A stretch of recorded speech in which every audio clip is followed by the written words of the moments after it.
Welcome back to clean news Rajasthan. चलिए देखते हैं राजस्थान की 15 फटाफट बड़ी खबरों को। कैबिनेट बैठक में बड़े फैसले, बिजली छूट, शादी उम्र फिक्स, एरोस्पेस नीति। मुख्यमंत्री भजनलाल शर्मा की अध्यक्षता में बुधवार को कैबिनेट बैठक आयोजित की गई, जिसमें कई महत्वपूर्ण फैसले लिए गए। बैठक में बिजली शुल्क में 100% छूट देने का निर्णय, बाल विवाह के लिए लड़कों और लड़कियों की न्यूनतम उम्र तय करने का निर्णय और राजस्थान एरोस्पेस और डिफेंस पॉलिसी को मंजूरी देने का फैसला शामिल है। कैबिनेट ने इन पहलों के माध्यम से युवाओं के रोजगार और सामाजिक कल्याण को बढ़ावा देने का संकेत दिया। मौसम फिर दिखाएगा तेवर, 2 पश्चिमी विक्षोभ से ओलावृष्टि और तूफानी हवा। राजस्थान में एक बार फिर मौसम करवट लेने वाला है। आगामी दिनों में बैक टू बैक 2 पश्चिमी विक्षोभ सक्रिय होने से प्रदेश के कई हिस्सों में बारिश और ओलावृष्टि की संभावना है। मौसम विभाग ने 23 जनवरी को उत्तरी और पूर्वी जिलों के लिए तेज हवाओं, मेघ गर्जन और ओलों को लेकर ऑरेंज और येलो अलर्ट जारी किया है। इस दौरान हवा की रफ्तार तेज रहने से भी ठंड बढ़ सकती है। लोगों को सतर्क रहने की सलाह दी गई है। पीएम कुसुम योजना में राजस्थान नंबर 1, किसानों को दिन में बिजली पर गोल्ड अवार्ड। राजस्थान ने पीएम और कुसुम योजना के तहत देश भर में पहला स्थान हासिल कर लिया है। इस योजना के माध्यम से राज्य के 1,41,000 किसानों को दिन में सौर ऊर्जा से बिजली उपलब्ध कराई जा रही है, जिससे रबी फसल की सिंचाई अब रात में ही नहीं करनी पड़ती। इस बड़ी उपलब्धि के लिए केंद्र सरकार ने राजस्थान डिस्कॉम्स को गोल्ड अवार्ड से सम्मानित किया। दिल्ली में आयोजित समारोह में केंद्रीय विद्युत मंत्री मनोहर लाल ने यह पुरस्कार प्रदान किया। राजस्थान सरकार ने मोहम्मदपुरा का नाम बदलकर मोहनपुरा किया, नोटिफिकेशन जारी। राजस्थान सरकार ने मोहम्मदपुरा गांव का नाम आधिकारिक रूप से बदलकर मोहनपुरा कर दिया है। इस संबंध में सरकार में नोटिफिकेशन जारी कर दिया है। अधिकारियों ने बताया कि यह कदम प्रशासनिक व्यवस्था को सरल बनाने और स्थानीय लोगों को भावनाओं का सम्मान करने के उद्देश्य से उठाया गया है। अब सभी सरकारी दस्तावेज, नक्शे और प्रशासनिक रिकॉर्ड में इस गाँव का नाम मोहनपुरा ही दर्शाया जाएगा। राजस्थान के 3 जिलों में खुलेंगे अनाज एटीएम, मजदूर परिवारों को बड़ी राहत। राजस्थान में खाद्य सुरक्षा योजना के लाभार्थियों के लिए राहत भरी खबर है। अब राशन की दुकानों के समय की चिंता नहीं करनी पड़ेगी। खाद्य विभाग जयपुर, भरतपुर और बीकानेर में स्टैंड अलोन अन्न आपूर्ति एटीएम यानी अनाज एटीएम शुरू करने जा रहा है। इस व्यवस्था से लाभार्थी तय समय के बजाय अपनी सुविधा से अनाज ले सकेंगे। इसका सबसे अधिक लाभ मजदूर परिवारों को मिलेगा, जो सुबह जल्दी काम पर निकलते हैं और देर रात तक घर लौटते हैं। धर्म विशेष का पलायन रोकने को भजनलाल सरकार लाएगी कानून, बजट सत्र में विधेयक। प्रदेश में एक धर्म विशेष के पलायन और जनसंख्या संतुलन को लेकर भजनलाल सरकार बड़ा कदम उठाने जा रही है। सरकार आगामी विधानसभा के बजट सत्र में इस संबंध में विधेयक पेश करेगी। मुख्यमंत्री की अध्यक्षता में हुई मंत्रिमंडल बैठक में यह निर्णय लिया गया। बैठक में सामाजिक, औद्योगिक, ऊर्जा और शिक्षा क्षेत्रों से जुड़े कई अहम फैसलों को भी मंजूरी दी गई। कैबिनेट नियमों की जानकारी मंत्रियों ने साझा की। पीएचसी पर भी डिजिटल दवा वितरण, 25 जनवरी तक फार्मेसी मॉडल लागू। राज्य सरकार स्वास्थ्य सेवाओं को डिजिटल और पारदर्शी बनाने की दिशा में लगातार काम कर रही है। इस क्रम में चिकित्सा और स्वास्थ्य विभाग ने प्रदेश के सभी प्राथमिक स्वास्थ्य केंद्रों पर IHMIS सॉफ्टवेयर आधारित फार्मेसी मॉडल को 25 जनवरी तक अनिवार्य रूप से लागू करने के निर्देश दिए हैं। इस व्यवस्था से दवा वितरण की पूरी प्रक्रिया ऑनलाइन दर्ज होगी, जिससे पारदर्शिता बढ़ेगी और दवाओं की उपलब्धता पर बेहतर निगरानी संभव होगी। विभाग ने इस संबंध में सभी मुख्य चिकित्सा और स्वास्थ्य अधिकारियों को आदेश जारी कर दिए हैं। 54 लाख से अधिक ने छोड़ी खाद्य सुरक्षा, 73 लाख पात्र लोग शामिल किए गए।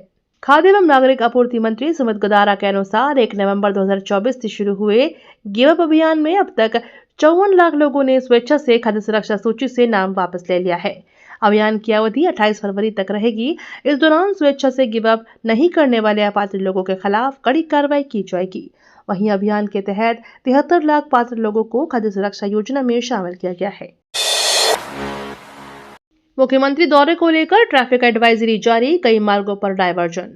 मुख्यमंत्री के आगामी दौरे को देखते हुए शहर में यातायात को सुगम बनाने के लिए ट्रैफिक एडवाइजरी जारी की गई है।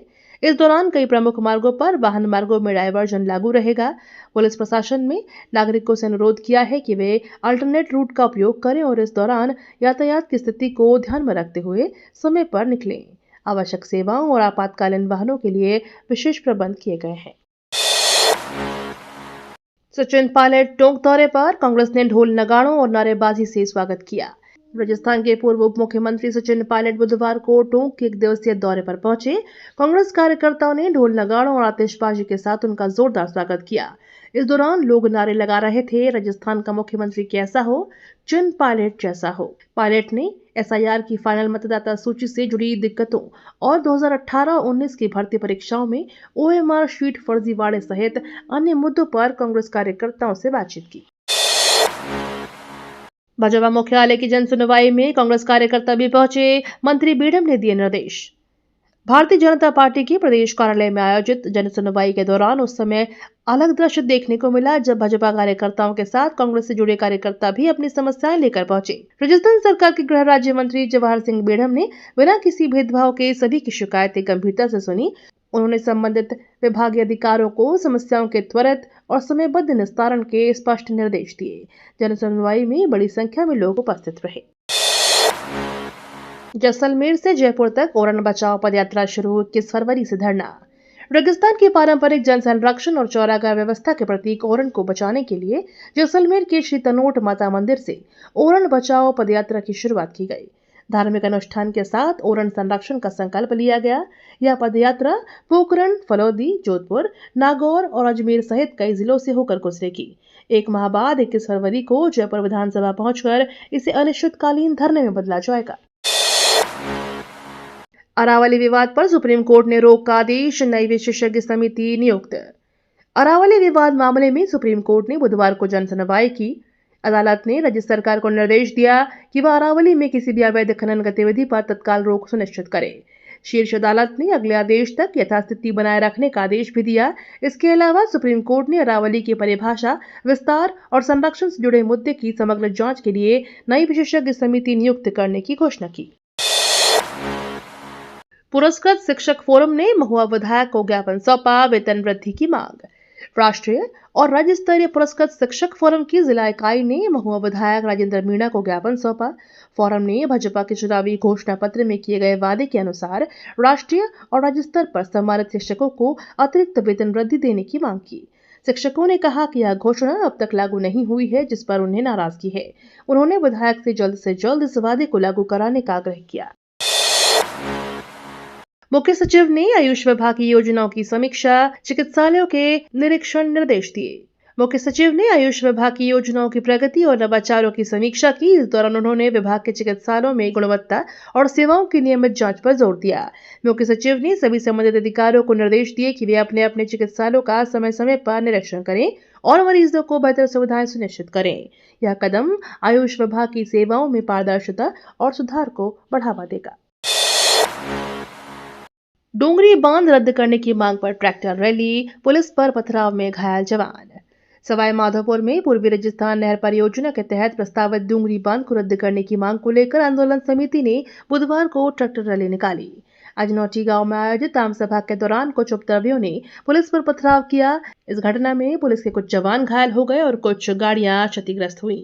प्रशासन ने स्थिति को काबू में रखने के लिए अतिरिक्त सुरक्षा बल तैनात किए हैं।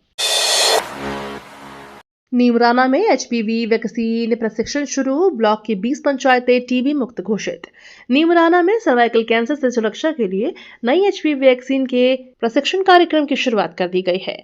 इस प्रशिक्षण से स्वास्थ्य कर्मी और अधिकारी वैक्सीनेशन अभियान को प्रभावी ढंग से संचालित कर सकेंगे।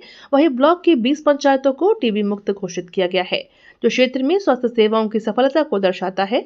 अधिकारियों ने कहा कि यह दोनों पहल स्वास्थ्य सुधार और रोग नियंत्रण की दिशा में महत्वपूर्ण कदम है।